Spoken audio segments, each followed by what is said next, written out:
Hello friends, welcome to विश्वा study point. विश्वा study point में आपका स्वागत है। आज हम समान ज्ञान के बहुत इंपॉर्टेंट क्वेश्चन देखेंगे जो अक्सर एग्जाम में आते हैं। किसी भी वन एग्जाम के लिए बहुत बहुत अच्छे क्वेश्चन का ये कलेक्शन है, तो वीडियो को लास्ट तक जरूर देखें। इससे आपका 1 या 2 नंबर तैयार हो सकता है।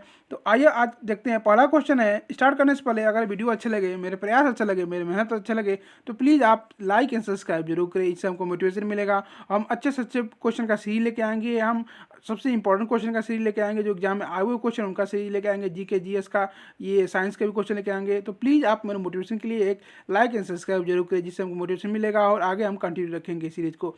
तो आज का पहला क्वेश्चन माइकल जैक्सन संबंधित है। माइकल जैक्सन जो थे, माइकल जैक्सन बहुत फेमस व्यक्ति थे, अमेरिका के थे। तो ये किससे संबंधित है? बैले नृत्य से, पियानो वादन से, जाज गायन से और पॉप संगीत से। तो माइकल जैक्सन जी थे आपके बहुत बड़े फेमस पॉप संगीतकार थे। तो इसका आंसर जो है आपका डी पार्ट, पॉप संगीत से। आज का पहला क्वेश्चन स्टार्ट होता है, लोक नृत्य राहुल का संबंध है। देखिए ये भी इंपॉर्टेंट क्वेश्चन, यूनिक क्वेश्चन है थोड़ा, यूपी वालों के लिए विशेषकर बहुत ही इंपॉर्टेंट क्वेश्चन है कि लोक नृत्य राहुल का संबंध उत्तर प्रदेश के निम्न में से किस एक क्षेत्र से है?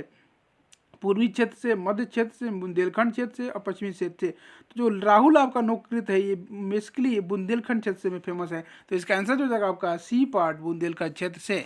अगला क्वेश्चन है, निम्नलिखित में से कौन सुमेलित नहीं है? इसका आंसर दिया है 4। इसमें से बताना है कि कौन सा सुमेलित नहीं है। आल्हा महोबा से, कजरी मिर्जापुर से, बिरहा कन्नौज से, रसिया बरसाना से। तो इसमें जो सही आंसर हो जाएगा आपका ये जो आपका ये सीरीज सी पार्ट है, जो बिरहा जो आपका कन्नौज से संबंधित नहीं है, ये पूछा है कि कौन सा नहीं है। जैसे आल्हा आपका महोबा से संबंधित है, आल्हा गाया जाता है महोबा में। कजरी है आपका एक नृत्य है, गाया जाता है मिर्जापुर में। बिरहा जो है आपका कन्नौज में नहीं गाया जाता है। रसिया जो बरसाना में गाया जाता है। तो बाकी तीनों सही है, जो बिरसा और कन्नौज जो आपका गलत है। तो इसका आंसर जो है आपका सी पार्ट। अगला क्वेश्चन है, छपेली लोक नृत्य। देखिए ये भी इंपॉर्टेंट क्वेश्चन है, इंपॉर्टेंट क्वेश्चन आप लोग के लिए, यूनिक क्वेश्चन है, एग्जाम में पूछता है। छपेली लोक नृत्य संबंधित है अरुणाचल प्रदेश से, हिमाचल प्रदेश से, उत्तर प्रदेश से, आंध्र प्रदेश से। तो छपेली जो आपका लोक नृत्य है आपका हिमाचल प्रदेश से संबंधित है। तो इसका आंसर जो है आपका बी पार्ट, हिमाचल प्रदेश। अगला क्वेश्चन है, चौथा क्वेश्चन है, निम्नलिखित नृत्यों में से गुजरात से संबंधित रखने वाला नृत्य कौन सा है? डांडिया, कुचिपुड़ी, बास नृत्य और विदेशिया। तो इनमें से जो डांडिया नृत्य है आपका, ये बहुत फेमस नृत्य है गुजरात का। ये नवरात्र में गाया जाता है, खेला जाता है। तो डांडिया जो आपका लोक नृत्य है, ये आपका गुजरात की है, संबंधित है। तो इसका आंसर जो है आपका ए पार्ट, ये नवरात्र में खेला जाता है। तो इसका आंसर जो होगा आपका ए पार्ट हो गया। अगला क्वेश्चन है, भारत रत्न से संबंधित सम्मानित व्यक्ति किए जाने वाली सूची में कौन शामिल नहीं है? अटल बिहारी वाजपेयी, मदन मोहन मालवीय, के आर नारायणन, उन में से कोई नहीं। तो इनमें ऑप्शनों में से जो आपका के आर नारायणन है उनको भारत रत्न नहीं मिला है। तो इसका आंसर जो है आपका सी पार्ट। बाकी जो अटल बिहारी वाजपेयी, मदन मोहन मालवीय है, इनको बीजेपी गवर्नमेंट मोदी सरकार के आने के बाद इनको भारत रत्न दिया गया है, दोनों महापुरुषों को। तो जो के आर नारायणन उनको भारत रत्न नहीं दिया गया। तो इसका आंसर जो होगा आपका वही सी पार्ट होगा, के आर नारायणन। अगला क्वेश्चन है, मिशन इंद्रधनुष का संबंध किससे है? ये बहुत फेमस है, ये एक आपका ये अभियान है, सरकार के द्वारा चलाया गया है।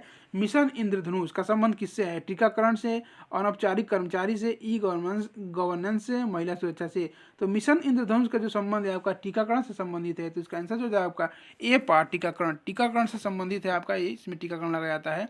इसमें इसकी स्टार्ट हुई थी आपकी 25 दिसंबर 1914 को स्वास्थ्य एवं परिवार कल्याण मंत्रालय, भारत सरकार द्वारा मिशन इंद्रधनुष की शुभारंभ किया गया था। ये भी इंपॉर्टेंट क्वेश्चन है, पूछ रहा है किस मंत्रालय द्वारा चालू किया गया था? तो स्वास्थ्य एवं परिवार कल्याण मंत्रालय द्वारा।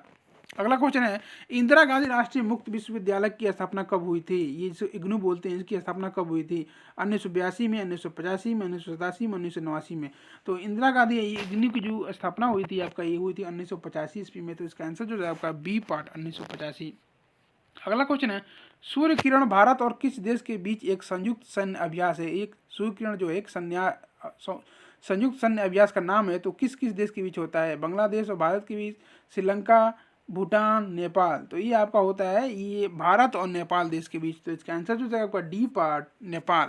ये सूर्य किरण जो अब संयुक्त सैन्य अभ्यास है आपका नेपाल और भारत के बीच होता है। अगला क्वेश्चन है, दुनिया का पहला 3D मुद्रित जेट इंजन किस देश ने विकसित किया है? जर्मनी ने, ऑस्ट्रेलिया ने, जापान ने, अमेरिका ने।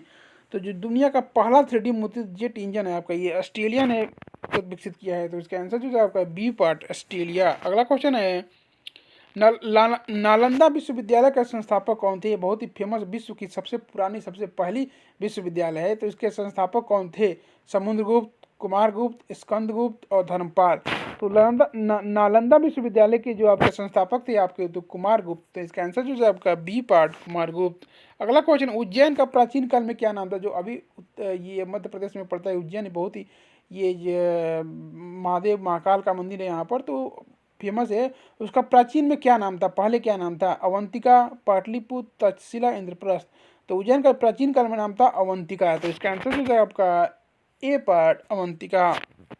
अगला क्वेश्चन है, भारत पर हुणों का आक्रमण किसके शासनकाल में हुआ था? श्रीगुप्त, समुद्रगुप्त, स्कंदगुप्त और उपयुक्त। तो भारत पर जो आक्रमण हुणों का हुआ था आपका ये स्कंदगुप्त के समय हुआ था। तो इसका आंसर जो है आपका सी पार्ट स्कंदगुप्त। सांची का स्तूप, ये भी वेरी वेरी इंपॉर्टेंट क्वेश्चन है, हिसाब लगा लीजिए। सांची का जो स्तूप है उसको किस शासक ने बनवाया था? बिंबिसार ने, हर्षवर्धन ने, पुष्यमित्र ने, अशोक ने। तो सांची का जो स्तूप है उसको अशोक ने बनवाया था। तो इसका आंसर जो है आपका डी पार्ट अशोक। अगला क्वेश्चन है, अशोक के शिलालेखों को सर्वप्रथम किसने पढ़ा था? पादत्री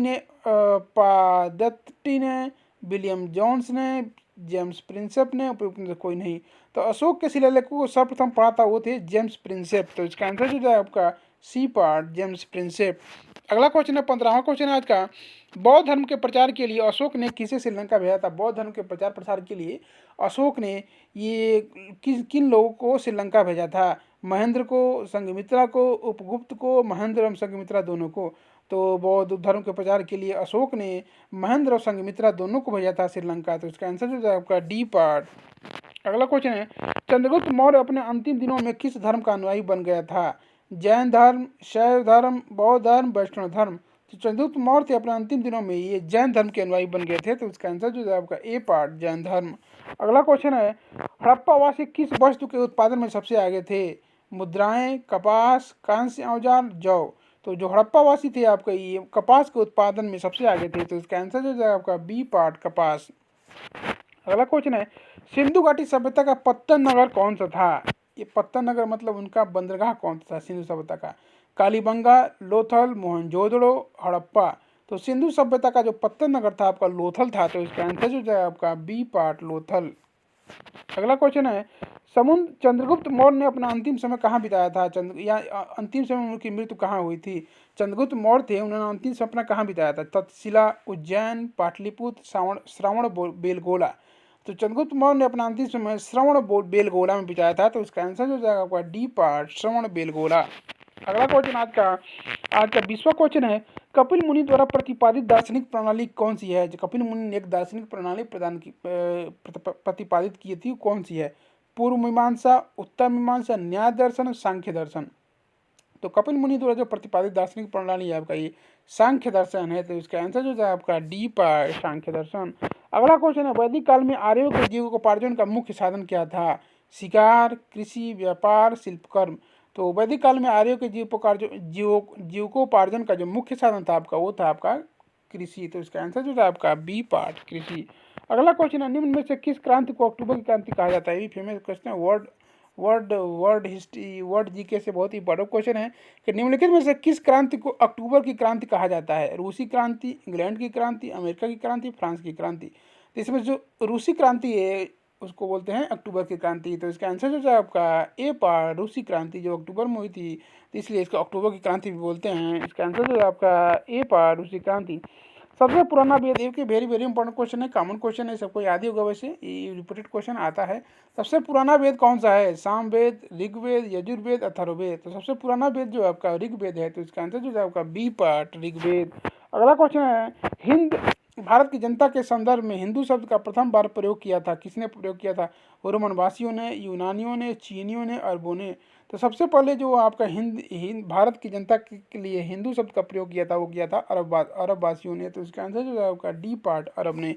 अरब में अभी भी जो इधर इंडिया के लोग हैं या हिंदू या मुस्लिम को हिंदू के नाम से संबोधित करते हैं, ये भी फैक्ट से याद करेंगे। अगला क्वेश्चन है, प्रथम विश्व युद्ध के दौरान धुरी राष्ट्रों का नेतृत्व किसने किया था? जो प्रथम विश्व युद्ध था तो पूरा देश दो राष्ट्रों में बदल गया था, धुरी राष्ट्र और मित्र राष्ट्र।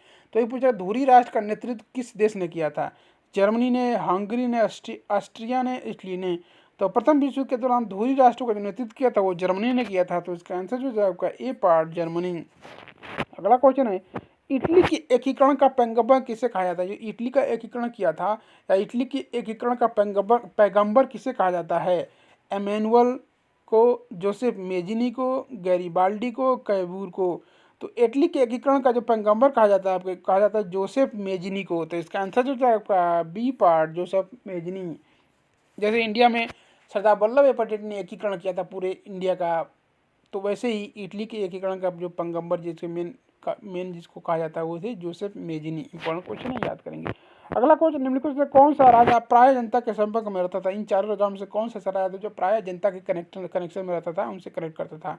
बिंदुसार, अशोक, चंद्रगुप्त मौर्य, चंद्रगुप्त विक्रमादित्य। तो इसमें से अशोक थे आपका, ये प्राय जनता के संपर्क में रहते थे, तो इसका आंसर जो था आपका बी पार्ट, अशोक। अगला क्वेश्चन है, महान सम्राट अशोक किस वंश के शासक थे? हम अशोक को ही वे भी पूछता है किस सम्राट को महान की उपाधि मिली थी, तो सम्राट अशोक को महान सम्राट अशोक के नाम से भी जानते हैं। तो ये किस वंश के शासक थे? गुप्त वंश के, मौर्य वंश के, शुंग वंश के, पल्लव वंश के? तो महान सम्राट अशोक थे आपका, ये मौर्य वंश के संस्थापक वंश के वंशज थे, तो इसका आंसर जो है आपका बी पार्ट, मौर्य। अगला क्वेश्चन है, ये भी इंपॉर्टेंट क्वेश्चन है, स्पेसक्स के संस्थापक कौन है? Max Levchin, Elon Musk, Leon Nosek, Peter Thiel. तो स्पेसक्स जो है कि आपका ये अंतरिक्ष से संबंधित एक कंपनी है, तो इसका जो संस्थापक है आपका ये है एलोन मस्क। तो इसका आंसर जो है आपका बी पार्ट, एलोन मस्क। ये बहुत ही फेमस, बहुत ही प्रसिद्ध धनवान व्यक्ति एलोन मस्क, इन्होंने बहुत सी कंपनियों को ये खोला है या इनको संस्थापक सदस्य रहे हैं, जैसे स्पेसक्स हो गया आपका, ये टेस्ला मोटर्स जो गाड़ियाँ कार बनाती हैं उसके भी संस्थापक हैं, उसका न्यूरा लिंक है इनका ये, उसके अलावा और भी पेपाल इन्होंने बनाया था सबसे पहले। तो बहुत ही फेमस है, बहुत ही ब्रिलियंट ये आईटी के पर्सन है एलोन मस्क। ये अभी अभी न्यूज में ये थे कि इन्होंने क्या क्या ट्विटर को खरीद लिया, ट्विटर को एक्वायर कर लिया है। तो इसका आंसर जो है आपका बी पार्ट, एलोन मस्क बहुत फेमस है। फेसबुक, एलोन मस्क जो आपका ही क्या स्पेसक्स संस्थापक है, आपके इसको न्यूरा लिंक के भी संस्थापक है, ये द बोरिंग कंपनी के भी संस्थापक है, वर्जिन हाइपरलूप के भी संस्थापक हैं, और ये आपके अभी इन्होंने ट्विटर को भी खरीद लिया है। तो इसका आंसर जो होगा एलोन मस्क, एलोन स्पेसक्स के संस्थापक एलोन मस्क हो गया आपके। तीसरा क्वेश्चन आज का, यश भारतीय सम्मान किस भारतीय राज्य द्वारा प्रदान किया जाता है? पंजाब, उत्तर प्रदेश, महाराष्ट्र, उत्तराखंड? तो यश भारतीय पुरस्कार ये बहुत ही सम्मानित पुरस्कार है स्टेट का, ये दिया जाता है भारत उत्तर प्रदेश सरकार द्वारा। तो इसका आंसर जो है आपका बी पार्ट, उत्तर प्रदेश। उत्तर प्रदेश सरकार जो होती है यश भारतीय सम्मान देती है अपने नागरिकों को। इसका आंसर जो होगा आपका बी पार्ट हो गया, उत्तर प्रदेश। अगला क्वेश्चन है पायरोमीटर, ये भी इंपॉर्टेंट क्वेश्चन है, एग्जाम कॉमन आया क्वेश्चन है, कॉमन क्वेश्चन है। पायरोमीटर निम्नलिखित में से किसके मापन में प्रयुक्त होता है? उच्च दाब में, घनत्व में, आर्द्रता में, वायुमंडलीय दाब में? तो पायरोमीटर जो आपका यंत्र है जो कि उच्च दाब मापने के लिए, बहुत ही उच्च दाब मापने के लिए यूज होता है। तो इसका आंसर जो है आपका ए पार्ट, उच्च दाब। अगला क्वेश्चन आज का लास्ट क्वेश्चन आप लोगों के लिए, निम्नलिखित में से उस स्थान का नाम बताइए जहाँ सूफी संत निवास करते थे। प्राचीन काल में मुगलों के समय जब सूफी संत जहाँ निवास करते थे उस निवास स्थान को क्या कहते थे? खानकाह, पायगाह, इबादत खाना और लीवान। तो उस स्थान को कहा जाता था खानकाह, तो जहाँ सूफी संत निवास करते थे प्राचीन काल में। तो इसका आंसर जो है आपका ए पार्ट, खानकाह बोलते थे उसको। तो बहुत ही कुछ नहीं समाप्त होते आप लोगों के लिए, इंपॉर्टेंट क्वेश्चन का सीरीज था। तो आगे क्वेश्चन देख लेते हैं, बहुत ही इंपॉर्टेंट क्वेश्चन है, ये भी एग्जाम में आया हुआ क्वेश्चन है। तो आज का प्रश्न है, सामान्यतः 600 फीट जो क्या है कि समांतर 600 फीट समुद्र की गहराई पर जाने से कितना तापक्रम कम हो जाता है? कभी कभी ये भी पूछता है कि नीचे गहराई में जाने तापक्रम पर क्या प्रभाव पड़ता है। तो जाहिर सी बात है नीचे गहराई में जाने पर तापक्रम कम होगा। तो पूछता है कि 600 फीट अगर हम नीचे जाते हैं तो कितना तापक्रम लगभग कम हो जाता है? 10 डिग्री, 100 डिग्री, 150 डिग्री, 200 डिग्री? तो इसका आंसर आप लोगों को कमेंट बॉक्स में देना है। भी very very important question, star लगा लीजिए, इसमें एग्जाम में आया हुआ है, आएगा भी। तो ये भी बहुत इंपॉर्टेंट, इसका आंसर आप लोग कमेंट बॉक्स में देना है। जितने कितने इसका सही आंसर देते हैं। तो आज के लिए इतना ही। अगर मेरा प्रयास अच्छा लगे, मेरी मेहनत अच्छी लगे, वीडियो अच्छा लगे, तो प्लीज़ आप लाइक एंड सब्सक्राइब जरूर करें। मेरे मोटिवेशन के लिए एक बार जरूर लाइक एंड सब्सक्राइब करें। तो आज के लिए इतना ही। Thanks for watching my video. Thank you so much.